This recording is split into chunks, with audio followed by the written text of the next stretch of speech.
بسم اللہ الرحمن الرحیم۔ السلام علیکم۔ غامدی صاحب کے ساتھ ہفتہ وار سوال و جواب کی براہ راست نشست کو لے کر ایک مختصر سے وقفے کے بعد دوبارہ حاضر خدمت آغاز کرتے ہیں۔ ہم سے بہت شکریہ آپ کے وقت کا۔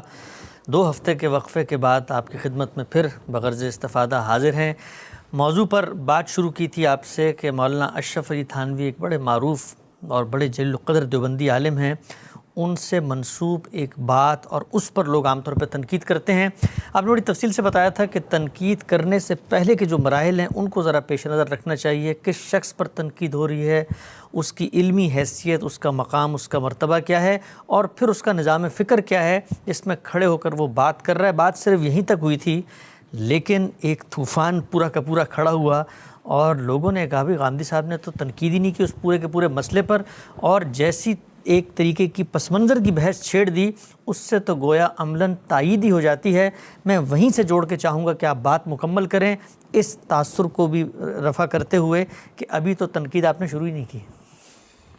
مجھے نہ کسی کی مدافعت سے دلچسپی ہوتی ہے، نہ کسی پر الزام دھرنا میرا طریقہ ہے۔ میں تو یہ بتا رہا تھا کہ اگر ہمیں کسی پر تنقید کرنی ہے تو اس کے لیے کن مراحل سے گزرنا ضروری ہے۔ اس طرح کی بات آپ جب بھی کریں گے اس پر رد عمل ہوگا، اور رد عمل ہر شخص اپنی ذہنی سطح کے لحاظ سے ظاہر کرتا ہے، اس سے صرف نظر کر لینا چاہیے۔ ہم اپنی بات آگے بڑھائیں گے۔ جی، میں نے 2 باتیں عرض کی تھی۔ پہلی بات یہ عرض کی تھی کہ آپ اپنے مخاطبین کو جب تنقید کرنے کے لیے بیٹھے ہیں تو پہلے یہ بتائیں کہ یہ کون شخص ہے جس پر تنقید کی جا رہی ہے، یعنی یہ کوئی راہ چلتا آدمی ہے یا علم و فن کی دنیا میں اس کا ایک مقام ہے۔ تنقید تو آپ اللہ کے پیغمبروں کے سوا ہر ایک پہ کر سکتے ہیں، لیکن بتائیں گے۔ اور یہ صرف کوئی مذہبی معاملہ نہیں ہے کہ عقیدت مندی کی بنیاد پر۔ مجھے اگر سائنس میں نیوٹن آئنسٹائن پر تنقید کرنی ہے تو میں اپنے مخاطبین کو یہ بتاؤں گا کہ یہ ہمارے گاؤں میں ایک صاحب رہتے تھے، ان کے بارے میں بات کر رہا ہوں۔ یہ بتاؤں گا کہ ان کی حیثیت کیا ہے، جس علم کے یہ ماہر ہیں اس میں ان کا کیا مقام ہے۔ تو پہلی بات میں نے یہ بتائی تھی کہ اگر ہم مولانا اشرف علی صاحب تھانوی پر تنقید کرنے جا رہے ہیں تو مولانا اشرف علی تھانوی کا اپنے مخاطبین کو تعارف کرانا چاہیے، یہ بتانا چاہیے کہ وہ کس سطح کی شخصیت ہے۔ جن لوگوں کو کبھی موقع ملا ہے کہ اعلیٰ مکبر الصوت، جس کو اب لاؤڈ اسپیکر کہتے ہیں، اس زمانے میں یہی کہا جاتا تھا، اس کے بارے میں مولانا ہی نے ایک فتویٰ دیا تھا۔ اس پر ہمارے ممدوح اور مخدوم مولانا سید ابو اللہ صاحب مودودی نے غالباً تفہیمات میں تنقید کی ہے۔ ذرا دیکھیے کیا لب و لہجہ ہے، کس جگہ کھڑے ہو کر بات کی ہے، کس عزت اور احترام کے مقام پر ان کا ذکر کیا ہے، اور پھر یہ کہا ہے کہ تلامذہ اپنے اساتذہ اور بزرگوں پر تنقید کرتے رہے ہیں، یہ روایت نہ ہوتی تو میں قلم نہ اٹھاتا۔ تو اس طرح سے پہلے یہ تعارف کرائیے کہ آپ کس پر تنقید کرنے جا رہے ہیں، اور یہ ہر علم میں، ہر فن میں ضروری ہے۔ جب کبھی بھی کوئی شخص لوگوں سے بات کرتا ہے، ایک تو یہ ہے کہ آپ علماء سے بات کر رہے ہیں، وہاں ضرورت نہیں ہوتی اس کی، لیکن جب آپ عام لوگوں سے بات کر رہے ہوتے ہیں تو عام لوگ تو بعض اوقات واقف ہی نہیں ہوتے۔ آپ کی زبان سے وہ جو کچھ سنتے ہیں یہ خیال کر لیتے ہیں کہ اصل میں تو یہ علم آسمان سے نازل ہوا تھا، فضا میں کہیں پھر رہا تھا، یہ جو حضرت اس وقت ہمارے سامنے بیٹھے ہیں براہ راست انہیں کو ملا ہے۔ تو یہ عام آدمی کا مسئلہ ہے، تو ان کو یہ بتانا ضروری ہے۔ اس پر میں نے گفتگو کی تھی، اور اس میں مولانا اشرف علی تھانوی صاحب کا بر صغیر کے علم میں کیا مقام ہے اس کا مختصر سا تعارف کرایا تھا۔ دوسری بات میں نے یہ عرض کی تھی کہ آپ جس وقت تنقید کرتے ہیں تو آپ میں یہ صلاحیت ہونی چاہیے کہ جس چیز پر آپ تنقید کرتے ہیں اس کا شجرہ نسب آپ کو معلوم ہو، یعنی وہ بات جو کہی جا رہی ہے وہ کس پرسپیکٹو میں ہے، کس پس منظر میں ہے، کہاں سے اٹھی ہے۔ اگر وہ اس جگہ پہنچی ہے جہاں بظاہر اگر وہاں سے پڑھی جائے یا سنی جائے تو بڑی مزے کا خیز لگتی ہے، لیکن ایک بڑا آدمی یہ بات کر رہا ہے تو کس پس منظر میں کر رہا ہے، تو وہ پورا بتائیے لوگوں کو۔ بارہا ایسا ہوتا ہے کہ جیسے ہی آپ پورا پس منظر بتا دیتے ہیں تو بات کے اندر وہ شناخت ختم ہو جاتی ہے جس کا آپ مذاق اڑا رہے تھے، جسے آپ استہزاء کا نشانہ بنا رہے تھے۔ یعنی لوگوں کو معلوم ہوتا ہے کہ کسی چیز کو دیکھنے کے کچھ اور زاویے بھی ہوتے ہیں جن سے دیکھنا چاہیے. یہ میں پھر عرض کر دوں کہ ابھی تو ہم تنقید میں داخل ہی نہیں ہوئے. میں تو صرف یہ بتا رہا تھا کہ اس سے پہلے کیا مراحل ہیں جن سے ہمیں گزرنا ہے. تو یہ دوسری چیز تھی. میرا خیال ہے کہ یہ 2 باتیں بڑی حد تک واضح ہو گئی تھیں. اس کے بعد بھی ابھی آپ تنقید نہیں کر سکتے. آپ کو اب یہ بتانا ہوگا کہ یہ جو بات ہے اس کا پس منظر واضح ہو گیا. یہ کس پرسپیکٹو میں کہی جا رہی ہے, کس علم سے متعلق ہے, کس نظام فکر میں یہ جملہ منہ سے نکلا ہے یا یہ بات کہی گئی ہے, آپ نے متعین کر دیا. اور کس سطح کا آدمی کہہ رہا ہے, کس سطح کا تو آپ نے سب سے پہلے بتانا ہے. یعنی وہ تعارف پہلے کرائیے کہ یہ اسٹیفن ہاکنگ نے لکھا ہے. وہ کون ہے؟ اب آپ جانتے ہیں کہ اس کی جو کتاب ہے ٹائم پر, اس میں 4 سطریں مذہب کے بارے میں بھی ہیں. کیا خیال ہے ان کو نکال کر تنقید شروع کر دی جائے؟ پہلے بتایا جائے گا کہ وہ کس سطح کا سائنسدان ہے, نظریاتی طبیعیات پہ اس کا مقام کیا ہے, اور یہ کیا نظام فکر ہے جس میں نظریاتی طبیعیات کے ماہرین الحاد کے اس دروازے پر کھڑے ہوئے ہیں. اس میں اب یہ جملے دیکھتے ہیں کس جگہ کہے گئے. تو میں نے یہ بتایا ہے کہ دوسری چیز یہ ضروری ہے کہ آپ اس نظام فکر کا تعارف کرائیں اپنے مخاطبین سے. تو میں عرض کر رہا تھا کہ تیسری چیز کیا ہے. تیسری چیز یہ ہے کہ اب آپ یہ متعین کریں, اگر آپ واقعی کوئی صاحب علم آدمی ہیں اور آپ جانتے ہیں کہ کیا چیز ہے, تو اب آپ متعین کریں کہ اس بات میں, یعنی یہ جو بات کہی گئی ہے اس نظام فکر کے اندر, یعنی یہ تو آپ نے بتا دیا کہ اس کا شجرہ نسب کیا ہے, یہ منفرد ہے اس نظام فکر میں یا یہ کہیں پہلے سے کوئی چلی آ رہی چیز ہے. چند مثالوں سے اپنی بات سمجھاتا ہوں. آپ جانتے ہیں اس وقت ہمارے ملک میں, بلکہ پورے بر صغیر میں, بہت سے علماء فقہ حنفی کے علماء ہیں. وہ اسی کے مطابق آرا دیتے ہیں.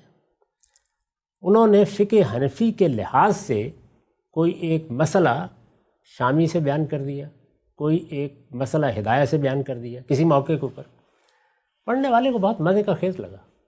اس طرح کی چیزیں بھی آپ چاہیں تو مولانا اشرف علی تھانوی صاحب کی بہشتی زیور سے میں آپ کو نکال کے سنا دیتا ہوں.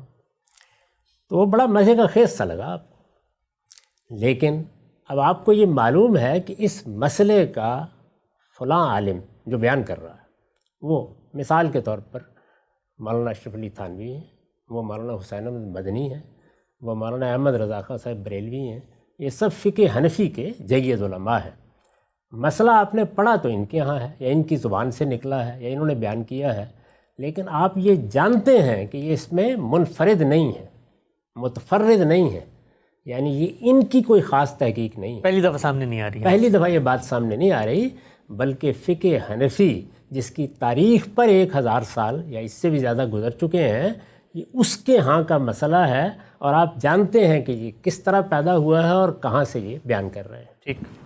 تو جب آپ یہ جانتے ہیں تو اب آپ مولانا اشرف علی تھانوی پر تنقید کر ہی نہیں سکتے. یہ خود تنقید کی اخلاقیات کی سری خلاف ورزی ہے. کبھی آپ نے دیکھا ہے کہ میں نے فقہا کی آراء پر تنقید کرتے ہوئے موجودہ زمانے کے لوگوں کو ہدف تنقید بنایا ہو؟ نہیں. اس لیے کہ وہ اگر کوئی نئی بات کہیں گے, کسی معاملے متفرد ہوں گے, تو اس وقت ان پہ تنقید کی جائے گی.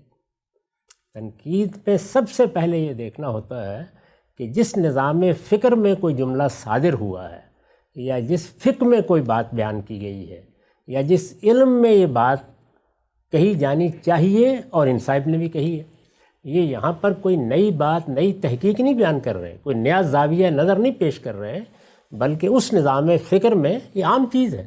جو لوگ اس سے واقف ہیں وہ جانتے ہیں کہ اس میں اس طرح کے نتائج فکر سامنے آتے رہتے ہیں یا اس طرح کے جملے وہاں صادر ہوا کرتے ہیں. یہ بات آپ کو معلوم ہے اچھی طرح. تو اب آپ اس شخص پر, متعین شخص پر, وہ بڑا ہے یا چھوٹا, تنقید کیسے کریں گے؟ اصل میں بہت سی چیزیں ہیں جن کو اپنے مدرسہ فکر کے لحاظ سے روز بیان کرتا ہوں. اس وقت بیان کر رہا تھا, ابھی میں قرآن پڑھا رہا تھا. ایک شخص کو مجھ پہ تنقید کرنی ہے. یہ آپ دیکھیں کہ مجھ پہ تنقیدیں ہوتی ہیں, وہ بات امام فراہی نے کہی ہوتی ہے, میں اس میں متفرد نہیں ہوں, ہدف تنقید مجھے بنا لیا جائے. وہ بات استاذ امام نے کہی ہوتی ہے, نہیں میں تو اس کی تائید کر رہا ہوں.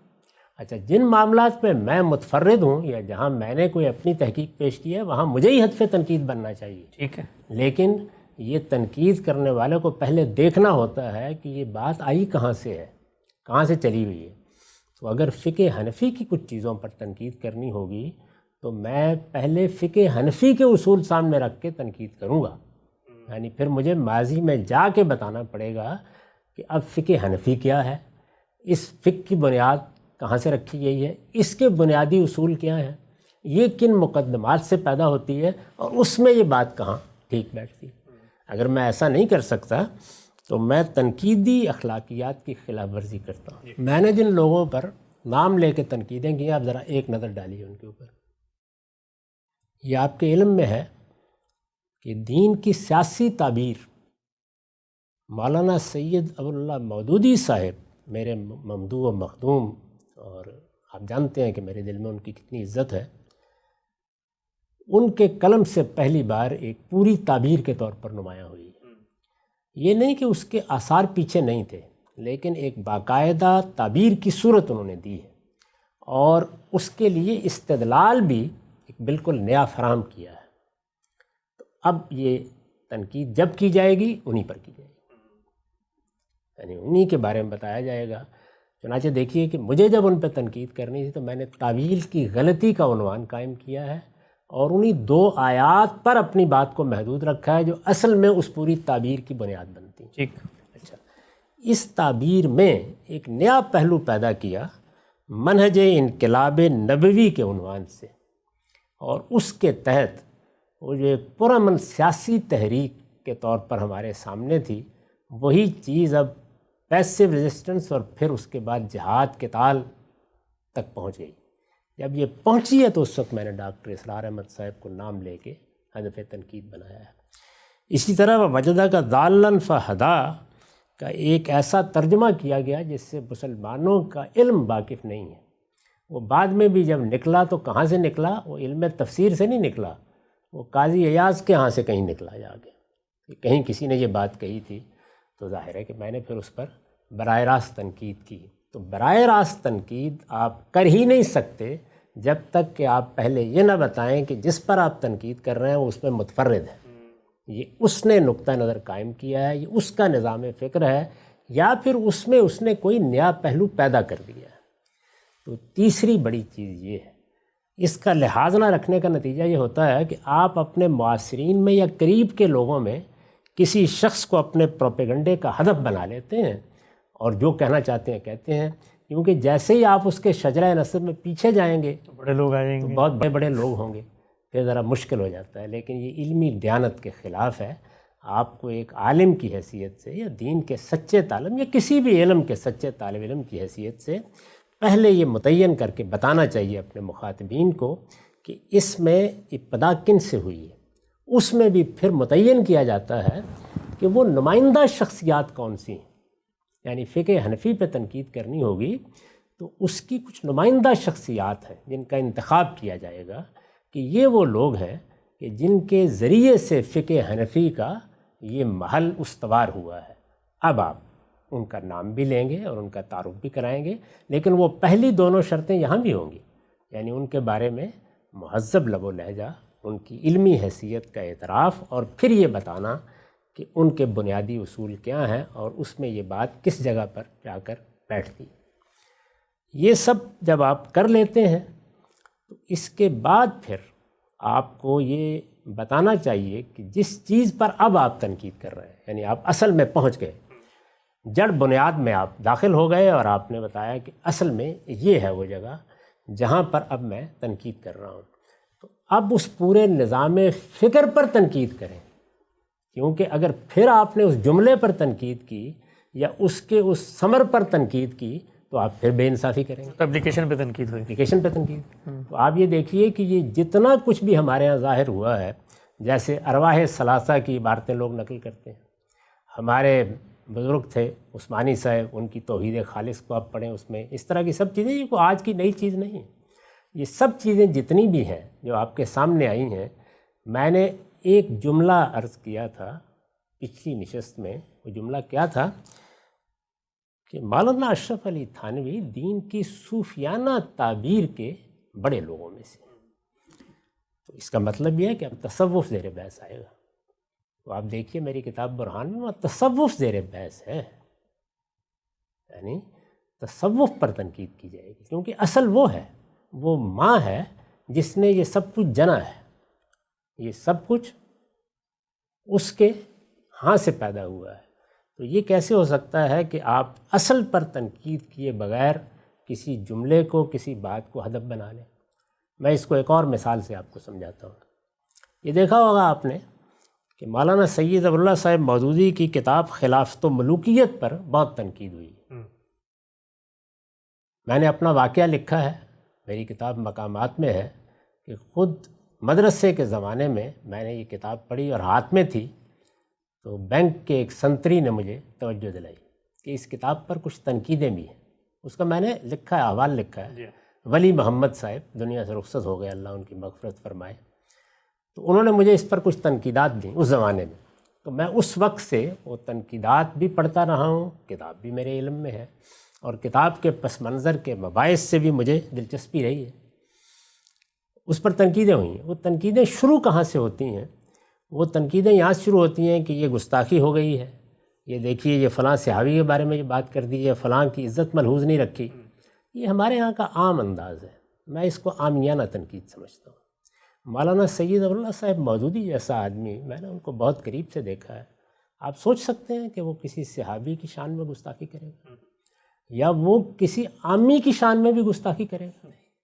یعنی ایک آدمی جس کی طبیعت، جس کا مزاج، جس کے بارے میں یہ تبصرہ کیا جائے تو یہ غلط نہیں ہوگا کہ اس کی تشکیل میں حسن فطرت کی ہر چیز کام آ گئی تھی، وہ یہ کرے گا؟ تو اس طرح کی باتیں آپ کرتے ہیں تو آپ لوگوں کو مشتعل کر دیتے ہیں، اشتعال دلاتے ہیں، اس سے فرقہ بندیاں پیدا ہوتی ہیں، نفرت اور غضب کا ایک طوفان اٹھتا ہے، اس سے لوگوں کے اندر تمیز کے ساتھ بات کرنا، تہذیب کے ساتھ اپنے افکار بیان کرنا ختم ہو جاتا ہے۔ یہ جو اس وقت صورتحال آپ اپنے معاشرے کی دیکھ رہے ہیں کہ جس میں کسی تہذیبی روایت کے ساتھ آپ کسی سیاسی مسئلے پر گفتگو کر سکتے ہیں، نہ سماجی مسئلے پر گفتگو کر سکتے ہیں۔ سب سے بڑھ کر لوگوں کو تہذیب سکھانے کا کام ایک مسلمان معاشرے میں علماء کو کرنا چاہیے، تو وہاں پر بھی کیا ہوتا ہے؟ یہی چیز ہے، یعنی گلیوں میں آپ نعرے لکھ دیتے ہیں، پھر آپ اپنی بد زبانی کے اشتہار دیتے ہیں، یہ سب کچھ ہوتا ہے۔ تو سب لوگ یہاں سے تنقید کرتے ہیں، حالانکہ اس پر تنقید کرنے کے لیے ضروری ہے کہ آپ پہلے یہ دیکھیں کہ کتاب لکھنے والے کا اپنا پس منظر کیا ہے۔ تو وہ دین کی سیاسی تعبیر کے سب سے بڑے آدمی، ایک دنیا اس تعبیر سے متاثر ہوئی ہے۔ سیاسی تعبیر مطلب بات کو واضح کرنے کے لیے میں عرض کر رہا ہوں، جو بھی ان کی دین کی تعبیر ہے، تو اس تعبیر میں اب آپ رکھ کے دیکھیں گے کہ خلافت و ملوکیت لکھنے کی ضرورت کیوں پیش آئی، پھر آپ کی سمجھ میں یہ بات آئے گی کہ وہ زاویہ نظر پیدا کیسے ہوا ہے جس سے مولانا سید ابواللہ صاحب مودودی ان تمام معاملات کو دیکھ رہے ہیں۔ تو آپ نے دیکھا کہ میں نے جب اسی دور پر گفتگو کی ہے تو یہ بتایا ہے کہ میرا اپنا زاویہ نظر کیا ہے۔ اب تھوڑی دیر کے لیے میں محض مثال دے رہا ہوں، اگر آپ کا زاویہ نظر یہ ہے کہ اسلام اس کے سوا کیا ہے کہ وہ دنیا کے اندر ایک عالمی خلافت قائم کرے، اللہ کے دین کا غلبہ ہو، اس کی شریعت پر لوگ عمل کر رہے ہوں، جہاد کے ذریعے سے وہ غلبہ قائم کر دیا جائے، یہ تعبیر ہے آپ کی۔ اس تعبیر میں 25-30 سال کے بعد وہ خلافت ختم ہو گئی، وہ حادثہ ہے بھائی۔ اب ظاہر ہے اس حادثے کے معاملے میں آدمی اور طرح سے سوچے گا، اس کے لیے تو پورے کے پورے دین کی عمارت نیچے آ پڑی ہے۔ اب میرے زاویے سے دیکھیے تو کچھ بھی نہیں ہوا، اس لیے کہ اسلام کا یہ مقصد ہی نہیں ہے، وہ تو نفوس کے تزکیے کے لیے آیا ہے۔ اس کی دعوت ہی یہ ہے کہ لوگوں اب پاکیزگی اختیار کرو، اس کا نتیجہ آخرت میں نکلنے والا ہے۔ وہ انفرادی اور اجتماعی زندگی کو پاکیزہ بنانے کی دعوت دیتا ہے۔ اس کا اصلی ظہور کسی نظم میں نہیں ہونا، اصلی ظہور ہونا ہی افراد میں ہے۔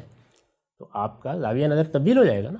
تو اب آپ چیزوں کو اور جگہ سے دیکھیں گے، اب آپ کے لیے یہ کوئی بڑا حادثہ نہیں ہوگا، اب آپ بالکل زمین پر آ کر غور کر رہے ہوں گے کہ اچھا فلاں اقدام کیوں کیا جا رہا ہے، فلاں رائے کیوں دی جا رہی ہے۔ ورنہ تو یہ سوال پیدا ہو جائے گا کہ ایک شخصیت لڑنے مرنے کے لیے آمادہ ہے اور رسالت میں آپ صلی اللہ علیہ وسلم کی تربیت یافتہ باقی پوری جماعت الحمدللہ کہہ کے بیعت کر رہی ہے. یہ تصویر بنائیں گے نا پھر آپ. تو اس لیے یہ کہنا یہ مقصود نہیں ہے کیا صحیح ہے اور کیا غلط. بالکل.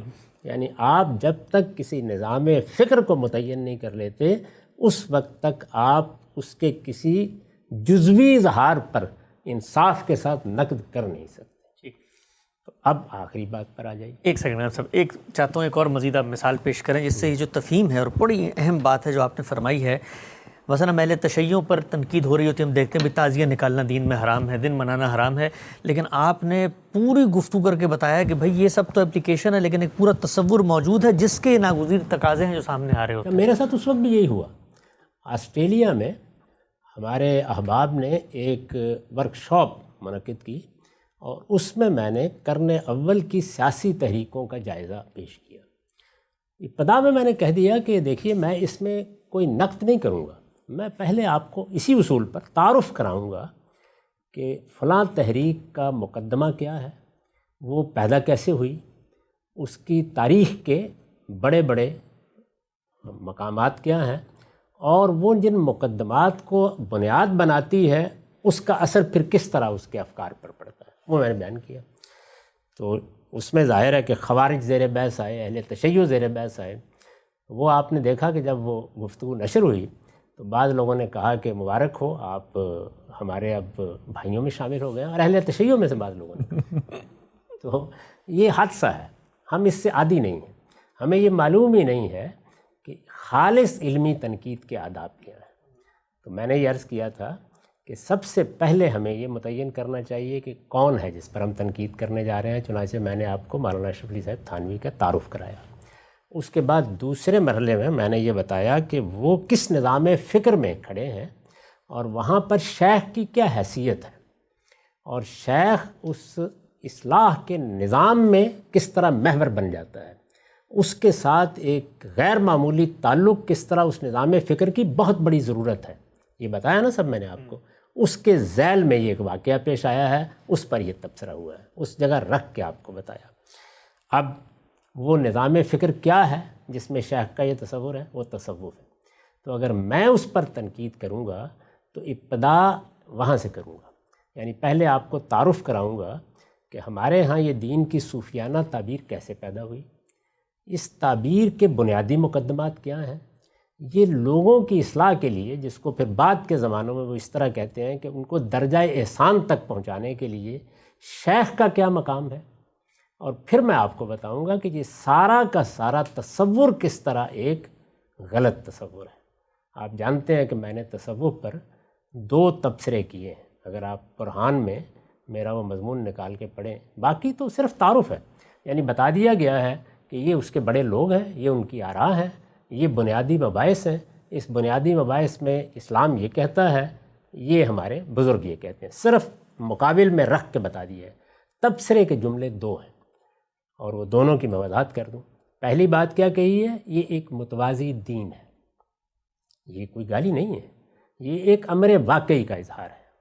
اس کی وجہ یہ ہے کہ جس وقت آپ یہ بات واضح کر دیتے ہیں کہ اسلام جس دین کا نام ہے اس کے بنیادی مقدمات یہ ہیں، وہ کیا ہیں؟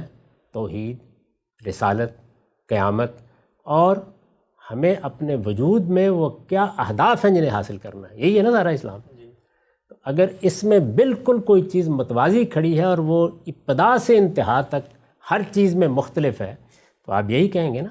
تو دین کے لفظ کو ایک دوسرے لفظ سے تبدیل کر دیں، وحشت دور ہو جائے گی. متوازی نظام فکر ایسے ہی کہیں گے نا آپ. اچھا، یہ کوئی ایسی بات نہیں تھی میں نے دین کا لفظ استعمال کر دیا.